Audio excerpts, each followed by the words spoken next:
artinya bonus demografi jika tidak berkualitas. Hasil sensus penduduk pada 2020 menunjukkan lebih dari 70% penduduk Indonesia berusia produktif. Namun data Badan Pusat Statistik pada November 2021 mencatat tingkat pendidikan di Indonesia. Zaman sekarang, kebutuhan dasar itu bukan cuma sandang, pangan, papan, tapi juga pendidikan. Pendidikan di masa kini menjadi tolak ukur kemajuan suatu bangsa di mana sumber daya manusianya adalah individu-individu yang cerdas, berkualitas, dan berkompeten. Secara umum, penilaian kualitas suatu bangsa dapat ditinjau dari mutu pendidikan yang ada pada bangsa tersebut. Mutu pendidikan di Indonesia sendiri belakangan ini masih menjadi bahan diskusi yang serius di dalam ranah pemerintah, pihak swasta, lembaga pendidikan, dan masyarakat umum.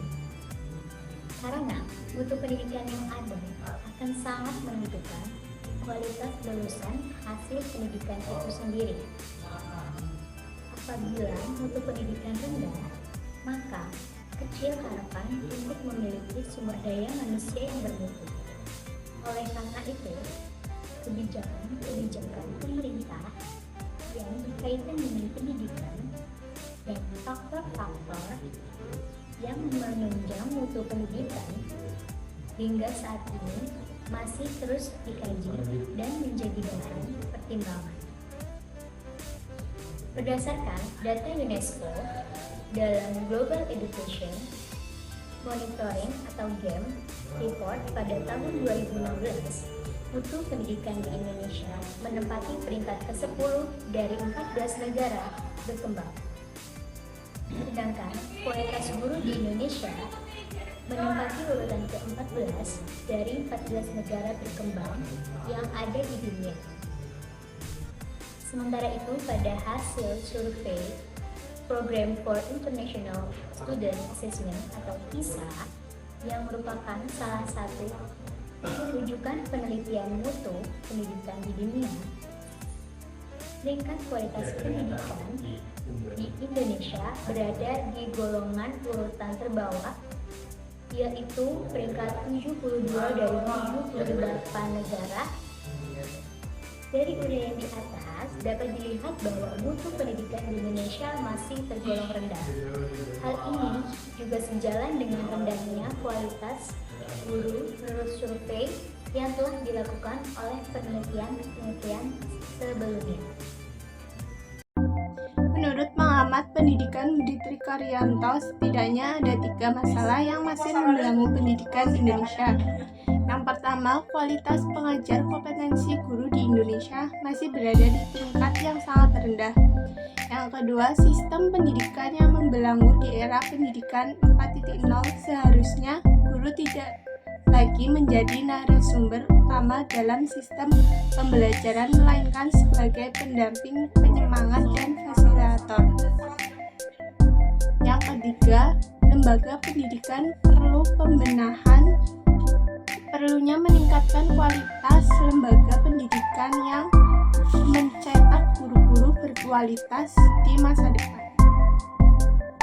Di sini terdapat beberapa langkah upaya yang dapat dilakukan dalam rangka meningkatkan kualitas pendidikan di Indonesia. Antara lain yaitu yang pertama, pemerintah dapat meningkatkan akses terhadap masyarakat untuk bisa menikmati pendidikan di Indonesia. Tolak ukurnya dari angka partisipasinya. Dan yang kedua, menghilangkan ketidakmerataan dalam akses pendidikan seperti ketidakmerataan di desa maupun di kota. Untuk yang ketiga, meningkatkan mutu pendidikan dengan meningkatkan kualifikasi guru maupun dosen, serta meningkatkan nilai rata-rata kelulusan dalam ujian nasional. Dan yang keempat, menambah jumlah jenis pendidikan di bidang kompetensi atau profesi sekolah kejuruan untuk menyiapkan tenaga siap pakai yang dibutuhkan.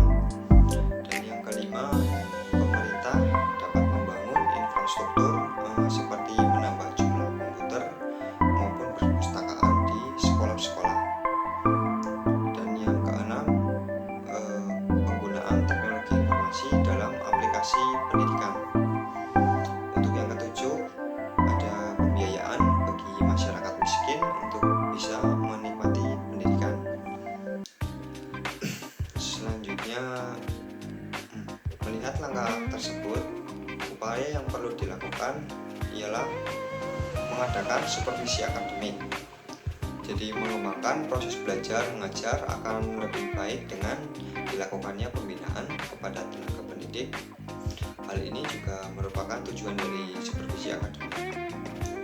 Jadi untuk meningkatkan profesi mengajarnya, seperti meningkatkan efisiensi dan efektivitas kegiatan belajar mengajar, terus menjamin berjalannya kegiatan sekolah secara optimal sesuai dengan ketentuan yang telah diterapkan, dan juga memperbaiki kesalahan dengan memberikan bimbingan langsung.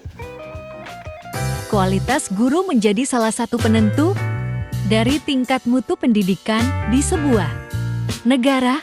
Oleh karena itu dibutuhkan beberapa upaya untuk menjaga dan meningkatkan kualitas guru untuk mutu pendidikan yang lebih baik. Beberapa upaya yang dapat dilakukan yaitu dengan cara melakukan supervisor, menyediakan fasilitas yang memadai untuk menunjang proses pembelajaran, mengadakan rapat antar kepala sekolah dengan para guru, aktif mengikuti penataran, seminar, pelatihan untuk pengembangan diri, mengadakan kunjungan antar sekolah untuk studi banding, dan melakukan penelitian.